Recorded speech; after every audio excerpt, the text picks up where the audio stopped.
गोविंद शिल्प घेऊन येत आहे एकूण 80 ट्विन बंगलोचा भव्य दिव्य पंढरपुरातील एकमेव प्रकल्प। आमच्या प्रकल्पाची वैशिष्ट्ये मनाला शांती देणारं महादेवाचं मंदिर, मुख्य रस्ता सुमारे 30 फुटांचा, अंतर्गत रस्ता सुमारे 20 फुटांचा, ग्रामपंचायत योजनेचा प्रत्येक बंगलोजला स्वतंत्र नळ, सांडपाण्याची सुरक्षित विल्हेवाट, सर्व टाइल्स ग्लॉसी आणि नामांकित कंपनीच्या, सर्व स्टेअर, खिडक्या, चौकटी सुपर ब्लॅक ग्रेनाइट, दोन्ही अटॅच बाथरूम पूर्णपणे टाइल्स, पंतप्रधान हर घर नल योजना पूर्णत्वाकडे, bathroom, basin, kitchen, CP fittings हे जगवार कंपनीचे, स्टील वर्क पूर्णपणे जिंदाल कंपनीचे, 1000 लिटर पाण्याची टाकी, 150 लिटर सोलर वॉटर हीटर सोबत वॉटर प्युरिफायर, प्रत्येक बंगलोजला स्वतंत्र पार्किंग, दर्शनीय भाग पूर्णपणे डॅटो टाइल्स, टाटा प्रवेश कंपनीचे आकर्षक भक्कम दरवाजा, फुटी उंचीचे सुरक्षित कंपाऊंड। मग विचार काय करताय? गोविंद शिल्प, पत्ता गट नंबर 95, हॉटेल अंगण शेजारी, टाकळी रोड, पंढरपूर। ताज्या घडामोडी पाहण्यासाठी आमच्या YouTube चॅनलवरील PVR म्हणजेच पंढरी वार्ता या न्यूजला सबस्क्राइब करा आणि शेजारील बेल आयकॉनवर क्लिक करा। गुटखाबंदी असताना पुण्याच्या लोणी काळभोर भागात बनावट RMDचाच कारखाना सुरू असल्याचं धक्कादायक वास्तव समोर आलं असून पुणे पोलिसांच्या गुन्हे शाखेनं छापेमारी करत कारखाना उद्ध्वस्त केला।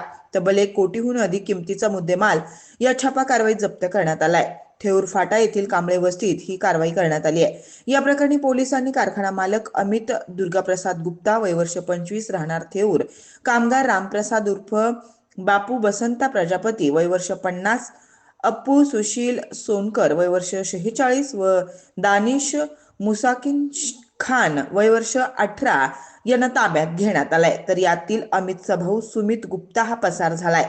या प्रकरणी लोणी काळभोर पोलीस ठाण्यात गुन्हा दाखल करण्यात आला। ही कारवाई गुन्हे शाखेचे उपायुक्त निखिल पिंगळे यांच्या मार्गदर्शनाखाली पोलीस निरीक्षक सुदर्शन गायकवाड, सहाय्यक निरीक्षक नितीन कुमार नाईक, उपनिरीक्षक अस्मिता लाड व त्यांच्या पथकानं केली आहे। राज्यात गुटखाबंदी आहे, पण तरीही शहरात खुलेआम RMD, विमल यासह इतर गुटखा विक्री केली जाते। हा गुटखा बाहेर राज्यातून महाराष्ट्रात आणि पुण्यात येतो, तरीही पोलिसांना तो रोखता येत नाही। दरम्यान पोलीस आयुक्त अमितेश कुमार यांनी गुटख्यावर कारवाईचे आदेश दिलेले आहेत। या दरम्यान अंमली पदार्थ विरोधी पथक 2ला थेऊर फाटा येथील कांबळे वस्तीत परिसरात गुटख्याचे गोडाऊन असल्याची माहिती मिळाली। त्यानुसार पथकाने या ठिकाणी छापा कारवाई केली, तेव्हा या ठिकाणी कच्चा माल तसेच इतर साहित्य देखील मिळालं। गोडाऊनच्या बाजूला शेतात बनावट गुटखा तयार करण्यासाठीचा मोठ्या प्रमाणातील कच्चा माल देखील पोलिसांना मिळाला। या ठिकाणी पोलिसांना 4 मिळाले, त्यांना ताब्यात घेण्यात आले, पण सुमित गुप्ता पसार झालाय।